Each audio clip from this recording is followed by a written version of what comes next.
మాజీ ముఖ్యమంత్రి ప్రతిపక్ష నాయకుడు కల్వకుంట్ల చంద్రశేఖరరావు గారు పొలం బాట పట్టిండ్రు, సంతోషం.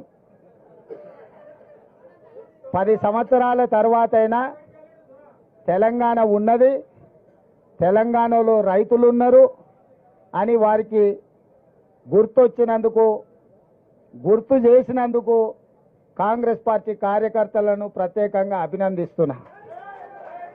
ఎందుకంటే అధికారం కోల్పోకపోయి ఉండుంటే, అధికారం కోల్పోయిన దుఃఖంలో ఆయన కింద పడి గాయం కాకపోయిన ఉండుంటే, అవినీతిలో పాల్పడి కూతురు జైలుకు పోకపోయిన ఉంటే చంద్రశేఖరరావు గారు మనకు కనిపించడానికి కూడా దొరకకపోవు.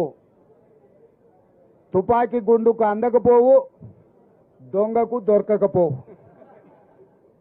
వారు అధికారం కోల్పోయినందుకు